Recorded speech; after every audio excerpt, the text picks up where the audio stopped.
Welcome to #SK Logs. நம்ம எங்க இருக்கோம் பார்த்தோம்னா திருநின்றவூர்ல இருக்க இருதயாலீஸ்வரர் சிவன் கோயில்ல தான் இருக்கோம். திருநின்றவூர் ரயில்வே ஸ்டேஷன்ல இருந்து ஒரு 15 நிமிஷம் டிராவல்ல நம்ம இந்த கோயிலுக்கு ரீச் ஆயிடலாம். இது ரொம்ப பழமை வாய்ந்த கோயில், அதாவது 7ஆம் நூற்றாண்டுல கட்டப்பட்ட கோயில்னு சொல்லலாம். கிட்டத்தட்ட 1300 வருஷங்கள் பழமை வாய்ந்த கோயில்.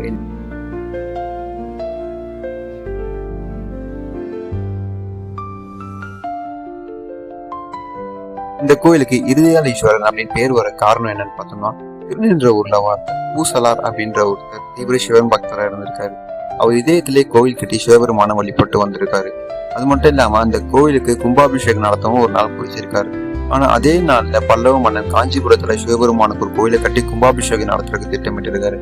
ஆனா சிவபெருமான் அந்த பல்லவ மன்னனுடைய கனவுல தோன்றி, நாளைக்கு நடக்க இருக்க கும்பாபிஷேகத்துக்கு என்னால வர முடியாது, திருநின்றவூர்ல என்னுடைய பக்தர் ஒருவர் கோயில் கட்டி வழிபட்டு இருக்காரு, நான் அந்த கோயிலுக்கு தான் போக போறேன் அப்படின்ற மாதிரி ஒரு கதை இருக்கு.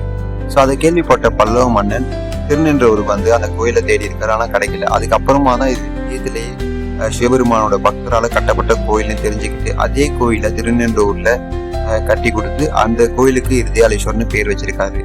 அது மட்டும் இல்லாம இந்த கோவிலுக்கு வந்து வேண்டிக்கிட்டா இதய பிரச்சனை எதுவா இருந்தாலும் கூடிய விரைவில் குணமாயிடும் அப்படின்றது இந்த கோயிலோட ஐதீகமா கூட.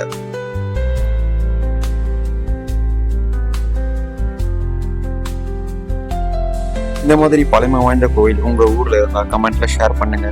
அதுக்கு முன்னாடி நம்ம சேனலை சப்ஸ்கிரைப் பண்ணிட்டு பிடிச்சிருந்தா லைக்கும் பண்ணிடுங்க.